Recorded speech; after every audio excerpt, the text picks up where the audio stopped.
नमस्कार साथियों। इस वीडियो में हम लोग बीपीएससी के सिलेबस पर आधारित पॉलिटिकल साइंस ऑप्शनल के एमसीक्यू करने वाले हैं। पिछले वीडियो में हम लोग पीएसआईआर के सेक्शन 2 के पार्ट ए का चैप्टर नंबर 1 से लेकर के 10 तक कर चुके हैं। आज हम लोग चैप्टर नंबर 11 से 15 तक करेंगे। तो चलिए शुरू करते हैं। फर्स्ट चैप्टर है origin and development of international organization. तो इसका पहला क्वेश्चन है कि अंतर्राष्ट्रीय संगठनों की उत्पत्ति का प्राथमिक उद्देश्य क्या था। तो ऑप्शन बी में है युद्धों को रोकना और शांति स्थापित करना। बी इसका राइट आंसर हो जाएगा। नेक्स्ट क्वेश्चन है संयुक्त राष्ट्र की स्थापना कब और किस घटना के परिणाम स्वरूप हुई। तो 1945 में द्वितीय विश्व युद्ध के बाद हुई। बी इसका सही उत्तर हो जाएगा। नेक्स्ट क्वेश्चन है निम्नलिखित में से कौन सा संगठन संयुक्त राष्ट्र के विशेषीकृत एजेंसी नहीं है। तो WTO इसका एजेंसी नहीं है, WHO है, IMF है और ILO है। नेक्स्ट क्वेश्चन है संयुक्त राष्ट्र सुरक्षा परिषद की अस्थायी सदस्यता कितने देशों को प्राप्त है और कौन सा देश इसका हिस्सा नहीं है। तो 5 अस्थायी सदस्य हैं, ABC, रूस, फ्रांस। तो जर्मनी भी नहीं है, भारत भी नहीं है। नेक्स्ट क्वेश्चन है अंतर्राष्ट्रीय संगठनों के विकास में लीग ऑफ नेशंस की क्या भूमिका थी। तो इसका सही उत्तर हो जाएगा ऑप्शन बी, इसने सामूहिक सुरक्षा की अवधारणा को प्रस्तुत किया। नेक्स्ट क्वेश्चन संयुक्त राष्ट्र की विशेषीकृत एजेंसी UNESCO का मुख्य उद्देश्य क्या है। तो यूनेस्को का मुख्य उद्देश्य शिक्षा, विज्ञान और संस्कृति को बढ़ावा देना। बी इसका राइट आंसर हो जाएगा। नेक्स्ट क्वेश्चन है अंतर्राष्ट्रीय संबंधों में संयुक्त राष्ट्र की सबसे बड़ी सीमा क्या मानी जाती है। तो स्थायी सदस्यों को वीटो अधिकार। बी इसका राइट आंसर हो जाएगा। ABC मतलब हुआ ए से अमेरिका, बी से ब्रिटेन, सी से चाइना, रूस और फ्रांस। नेक्स्ट हमारा क्वेश्चन है निम्नलिखित में से कौन सा अंतर्राष्ट्रीय संगठन संयुक्त राष्ट्र की स्थापना से पहले अस्तित्व में था। तो ILO, ये इसका सही उत्तर हो जाएगा। नेक्स्ट क्वेश्चन है संयुक्त राष्ट्र महासभा का अंतर्राष्ट्रीय संबंधों में क्या योगदान है। तो ऑप्शन बी में है यह वैश्विक मुद्दों पर चर्चा और सिफारिश प्रदान करती है। बी इसका राइट आंसर हो जाएगा। नेक्स्ट क्वेश्चन है संयुक्त राष्ट्र की शांति स्थापना मिशन पीस कीपिंग मिशन की विशेषता क्या है। तो यह मिशन तटस्थता और सहमति पर आधारित होती है। बी इसका सही उत्तर हो जाएगा। नेक्स्ट हमारा टॉपिक है रीजनल ऑर्गेनाइजेशन। तो फर्स्ट क्वेश्चन है कि अमेरिकी राज्यों का संगठन मुख्य रूप से किस उद्देश्य के लिए स्थापित किया गया था। तो सामूहिक सुरक्षा और लोकतंत्र को बढ़ावा देना। बी इसका सही उत्तर हो जाएगा। नेक्स्ट क्वेश्चन है अफ्रीकी एकता संगठन ने अंतर्राष्ट्रीय संबंधों में किस महत्वपूर्ण मुद्दे पर ध्यान केंद्रित किया। तो उपनिवेशवाद का विरोध और स्वतंत्रता को बढ़ावा देना। ये इसका सही उत्तर हो जाएगा। नेक्स्ट क्वेश्चन है अरब लीग की स्थापना के समय इसका प्राथमिक लक्ष्य क्या था। तो इजराइल के निर्माण का विरोध। ये इसका सही उत्तर हो जाएगा। नेक्स्ट क्वेश्चन है आसियान ने अंतर्राष्ट्रीय संबंधों में अपनी भूमिका को कैसे परिभाषित किया है। तो आर्थिक और राजनीतिक सहयोग के लिए मंच के रूप में। बी इसका सही उत्तर हो जाएगा। नेक्स्ट क्वेश्चन है यूरोपीय आर्थिक समुदाय ने अंतर्राष्ट्रीय व्यापार में क्या योगदान दिया है। तो यूरोपीय देशों के बीच सीमा शुल्क संघ निर्माण। बी इसका सही उत्तर हो जाएगा। नेक्स्ट क्वेश्चन है OAS ने क्यूबा को संगठन से निलंबित क्यों किया था। तो साम्यवादी विचारधारा को अपनाने के कारण। बी इसका सही उत्तर हो जाएगा। नेक्स्ट क्वेश्चन है OAU ने दक्षिण अफ्रीका में रंगभेद नीति के खिलाफ क्या रुख अपनाया। तो आर्थिक प्रतिबंध और कूटनीतिक बहिष्कार। बी इसका सही उत्तर हो जाएगा। नेक्स्ट क्वेश्चन है अरब लीग ने 1967 के युद्ध के बाद अंतर्राष्ट्रीय संबंधों में क्या महत्वपूर्ण कदम उठाया। तो खार्तूम संकल्प को अपनाया। ये इसका सही उत्तर हो जाएगा। नेक्स्ट क्वेश्चन है आसियान का आसियान तरीका यानी कि एशियन वे किस सिद्धांत पर आधारित है। तो गैर हस्तक्षेप और सहमति आधारित निर्णय। बी इसका राइट आंसर हो जाएगा। नेक्स्ट क्वेश्चन है EEC का विकास किस बड़े संगठन में हुआ जिसने यूरोपीय एकीकरण को और बढ़ाया। तो यूरोपीय संघ। बी इसका राइट आंसर हो जाएगा। नेक्स्ट क्वेश्चन है OAS ने क्षेत्रीय शांति के लिए किस महत्वपूर्ण चार्टर को अपनाया। तो बोगोटा चार्टर को। ये इसका सही उत्तर हो जाएगा। नेक्स्ट क्वेश्चन है OAU ने अफ्रीकी देशों के बीच सीमा विवादों को सुलझाने में क्या भूमिका निभाई। तो काहिरा संकल्प को लागू किया। बी इसका सही उत्तर हो जाएगा। नेक्स्ट क्वेश्चन है अरब लीग ने कुवैत पर इराक के आक्रमण 1990 के दौरान क्या रूप अपनाया। तो कुवैत के पक्ष में कूटनीतिक और सैन्य समर्थन प्राप्त हुआ। सी इसका सही उत्तर हो जाएगा। नेक्स्ट क्वेश्चन है आसियान ने दक्षिण चीन सागर विवाद में क्या रुख अपनाया है। तो ऑप्शन बी में है कूटनीतिक संवाद और संयुक्त राष्ट्र के साथ सहयोग। बी इसका राइट आंसर हो जाएगा। नेक्स्ट क्वेश्चन है EEC ने वैश्विक व्यापार में अपनी स्थिति को मजबूत करने के लिए क्या रणनीति अपनाई। तो क्षेत्रीय व्यापार ब्लॉक का निर्माण किया। ये इसका सही उत्तर हो जाएगा। नेक्स्ट क्वेश्चन है OAS ने कोलंबिया और वेनेजुएला के बीच सीमा विवाद को सुलझाने के में क्या भूमिका निभाई। तो मध्यस्थता और कूटनीतिक संवाद। बी इसका राइट आंसर हो जाएगा। नेक्स्ट क्वेश्चन है OAU को 2002 में किस संगठन द्वारा प्रतिस्थापित किया गया। तो अफ्रीकी संघ के द्वारा। बी इसका राइट आंसर हो जाएगा। नेक्स्ट क्वेश्चन है अरब लीग ने अरब वसंत, अरब स्प्रिंग के दौरान किस देश में हस्तक्षेप का समर्थन किया? तो लीबिया में। सी इसका राइट आंसर हो जाएगा। नेक्स्ट क्वेश्चन है, आसियान ने क्षेत्रीय आर्थिक एकीकरण के लिए किस महत्वपूर्ण समझौते पर हस्ताक्षर किए हैं? तो आसियान मुफ्त व्यापार क्षेत्र, आफ्टा, ये इसका सही उत्तर हो जाएगा। नेक्स्ट क्वेश्चन है, ईईसी की स्थापना ने वैश्विक स्तर पर किस सिद्धांत को बढ़ावा दिया? तो क्षेत्रीय आर्थिक सहयोग को। बी इसका राइट आंसर हो जाएगा। नेक्स्ट हमारा टॉपिक है arms race, disarmament and arms control. तो फर्स्ट क्वेश्चन है कि शीत युद्ध के दौरान हथियारों की दौड़ का प्रमुख कारण क्या था? तो वैचारिक संघर्ष। बी इसका राइट आंसर हो जाएगा। नेक्स्ट क्वेश्चन है, निम्नलिखित में से कौन सा समझौता परमाणु हथियारों के नियंत्रण से संबंधित है? तो स्टार्ट संधि। बी इसका राइट आंसर हो जाएगा। नेक्स्ट क्वेश्चन है, पारंपरिक हथियारों की तुलना में परमाणु हथियारों का सबसे बड़ा खतरा क्या है?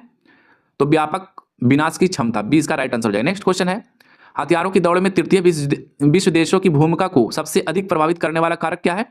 तो हथियारों का आयात। बी इसका राइट आंसर हो जाएगा। नेक्स्ट क्वेश्चन है, निम्नलिखित में से कौन सा संगठन हथियारों के व्यापार को नियंत्रित करने में महत्वपूर्ण भूमिका निभाता है? तो संयुक्त राष्ट्र सुरक्षा परिषद। बी इसका राइट आंसर हो जाएगा। नेक्स्ट क्वेश्चन है, हथियारों का व्यापार तृतीय विश्व देशों पर सबसे बड़ा प्रभाव क्या है? तो संसाधनों का गलत उपयोग। सी इसका राइट आंसर हो जाएगा। नेक्स्ट क्वेश्चन है, निम्नलिखित में से कौन सा समझौता परमाणु हथियारों के अप्रसार को बढ़ावा देता है? तो एनपीटी। बी इसका राइट आंसर हो जाएगा। नेक्स्ट क्वेश्चन है, हथियारों की दौड़ को कम करने के लिए निम्नलिखित में से कौन सा उपाय सबसे प्रभावी माना जाता है? तो पारदर्शी हथियार नियंत्रण समझौता।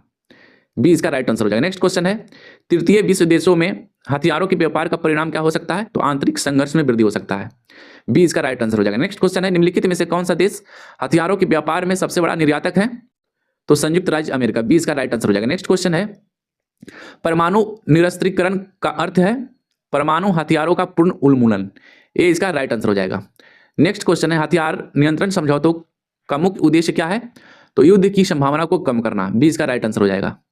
नेक्स्ट क्वेश्चन है, तृतीय विश्व देशों की अंतर्राष्ट्रीय संबंधों में भूमिका को हथियारों की दौड़ ने कैसे प्रभावित किया है? तो वे महाशक्तियों पर निर्भर हो गए हैं। बी इसका राइट आंसर हो जाएगा। नेक्स्ट क्वेश्चन है, निम्नलिखित में से कौन सा समझौता पारंपरिक हथियारों के व्यापार को नियंत्रित करता है? तो आर्म्स ट्रेड ट्रीटी। बी इसका राइट आंसर हो जाएगा। नेक्स्ट क्वेश्चन है, परमाणु हथियारों के प्रसार को रोकने में सबसे बड़ी चुनौती क्या है?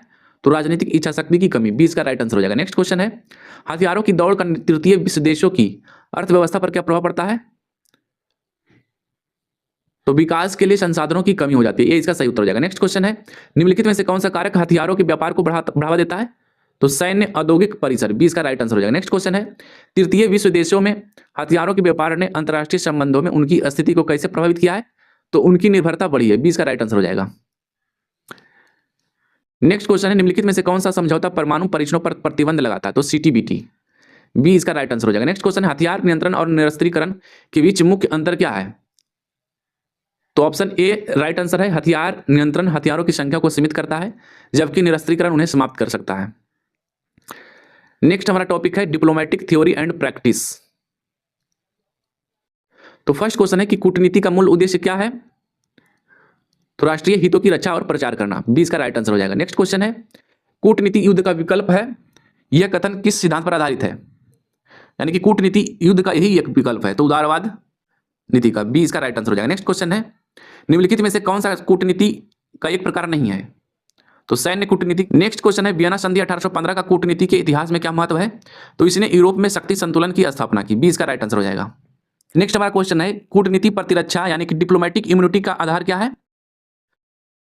तो Vienna convention on diplomatic relations 1961। Next question है, निम्नलिखित में से कौन सा कूटनीति का आधुनिक साधन है? तो डिजिटल कूटनीति। बी इसका राइट आंसर हो जाएगा। नेक्स्ट क्वेश्चन है, शटल कूटनीति का सबसे प्रसिद्ध उदाहरण क्या है? तो कैंप डेविड समझौता 1978। ये इसका राइट आंसर हो जाएगा। नेक्स्ट क्वेश्चन है, कूटनीति में नरम शक्ति यानी कि सॉफ्ट पावर का उपयोग किसके लिए किया जाता है? तो सांस्कृतिक और वैचारिक प्रभाव के लिए। बी इसका राइट आंसर हो जाएगा। नेक्स्ट क्वेश्चन है, भारत की कूटनीति में पंचशील सिद्धांत की पहली बार उपयोग कब हुआ? तो भारत चीन समझौता 1954 में। ये इसका सही उत्तर हो जाएगा। नेक्स्ट क्वेश्चन है, कूटनीति में प्रोटोकॉल का क्या अर्थ है? तो औपचारिक व्यवहार का और नियम। बी इसका राइट आंसर हो जाएगा। नेक्स्ट क्वेश्चन है, निम्नलिखित में से कौन सा संगठन कूटनीति का वैश्विक मंच है? तो संयुक्त राष्ट्र। बी इसका राइट आंसर हो जाएगा। नेक्स्ट क्वेश्चन है, कूटनीति में ट्रैक 2 का अर्थ क्या है? तो गैर सरकारी व्यक्तियों या संगठनों की मध्यस्थता। बी इसका राइट आंसर हो जाएगा। नेक्स्ट क्वेश्चन है, निम्नलिखित में से कौन सी कूटनीति की विशेषता नहीं है? तो ऑप्शन बी में है पारदर्शिता, गोपनीयता है, संवाद है, मध्यस्थता है। नेक्स्ट हमारा क्वेश्चन है कूटनीति के सिद्धांत में शक्ति संतुलन का महत्व क्या है? तो यह वैश्विक अस्थिरता को बनाए रखता है, 20 का राइट आंसर हो जाएगा। नेक्स्ट क्वेश्चन है भारत की लुक ईस्ट पॉलिसी का मुख्य उद्देश्य क्या है? तो दक्षिण पूर्व एशिया के साथ आर्थिक और कूटनीतिक संबंध बढ़ाना, 20 का सही उत्तर हो जाएगा। हालांकि अब हो गया है act east policy. Next question है कूटनीति में आर्थिक कूटनीति का उदाहरण क्या है?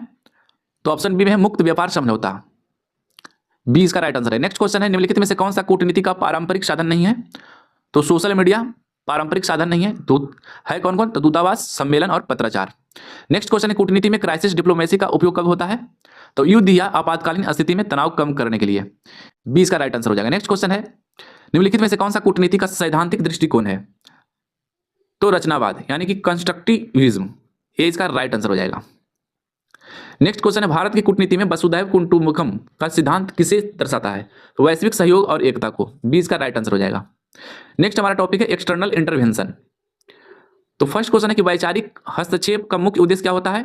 यानी कि आइडियोलॉजिकल इंटरवेंशन का, तो किसी देश की विचारधारा को बदलना या प्रभावित करना, 20 का राइट आंसर हो जाएगा। नेक्स्ट क्वेश्चन है निम्नलिखित में से कौन सा उदाहरण राजनीतिक हस्तक्षेप का है? तो उदाहरण है किसी देश के चुनावों में बाहरी समर्थन, 20 का राइट आंसर हो जाएगा। नेक्स्ट क्वेश्चन है आर्थिक हस्तक्षेप एक प्रमुख उपकरण क्या है? तो आर्थिक हस्तक्षेप का प्रमुख उदाहरण है अंतर्राष्ट्रीय वित्तीय संसाधनों के माध्यम से ऋण शर्त, 20 का राइट आंसर हो जाएगा। नेक्स्ट क्वेश्चन है सांस्कृतिक साम्राज्यवाद का सबसे प्रभावी माध्यम क्या है? तो वैश्विक मीडिया और मनोरंजन उद्योग, 20 का राइट आंसर हो जाएगा। नेक्स्ट क्वेश्चन है कवर्ट इंटरवेंशन यानी गुप्त हस्तक्षेप का एक उदाहरण क्या है? तो गुप्तचर एजेंसियों के माध्यम से विद्रोह का समर्थन, 20 का राइट आंसर हो जाएगा। नेक्स्ट क्वेश्चन है शीत युद्ध के दौरान वैचारिक हस्तक्षेप का मुख्य लक्ष्य क्या था? तो पूंजीवाद और साम्यवाद के बीच प्रतिस्पर्धा, ये इसका राइट आंसर हो जाएगा। नेक्स्ट क्वेश्चन है निम्नलिखित में से कौन सा देश सांस्कृतिक साम्राज्यवाद के लिए जाना जाता है? तो संयुक्त राज्य अमेरिका, ये इसका राइट आंसर हो जाएगा। नेक्स्ट क्वेश्चन है आर्थिक हस्तक्षेप का परिणाम क्या हो सकता है? तो आर्थिक निर्भरता और व्यक्तिगत नियंत्रण, 20 का राइट आंसर हो जाएगा। नेक्स्ट क्वेश्चन है गुप्त हस्तक्षेप में शामिल नहीं है खुले व्यापार समझौता, 20 का सी इसका राइट आंसर हो जाएगा। नेक्स्ट क्वेश्चन है सांस्कृतिक साम्राज्यवाद का एक नकारात्मक प्रभाव क्या है?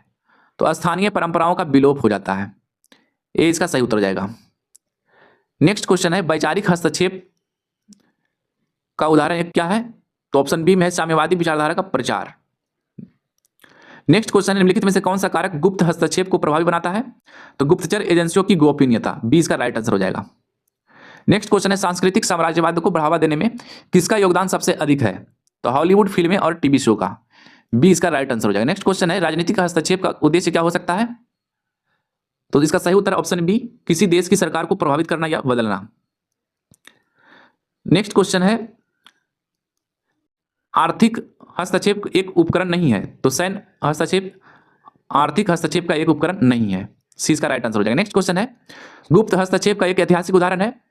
तो CIA द्वारा चिली में 1973 का तख्तापलट, 20 का राइट आंसर हो जाएगा। नेक्स्ट क्वेश्चन है सांस्कृतिक साम्राज्यवाद का परिणाम क्या हो सकता है? तो वैश्विक सांस्कृतिक प्रभुत्व, 20 का राइट आंसर हो जाएगा। नेक्स्ट क्वेश्चन है वैचारिक हस्तक्षेप का एक आधुनिक उदाहरण क्या है? तो सोशल मीडिया के माध्यम से लोकतंत्र का प्रचार, ये इसका राइट आंसर हो जाएगा। नेक्स्ट क्वेश्चन है निम्नलिखित में से कौन सा कारक हस्तक्षेप को प्रेरित करता है? तो भू राजनीतिक नेक्स्ट हमारा क्वेश्चन है गुप्त हस्तक्षेप का मुख्य खतरा क्या है? तो राष्ट्रीय संप्रभुता का उल्लंघन, 20 का राइट आंसर हो जाएगा। तो यहां तक देखने के लिए आप लोगों का बहुत बहुत धन्यवाद। मिलते हैं अगले वीडियो में।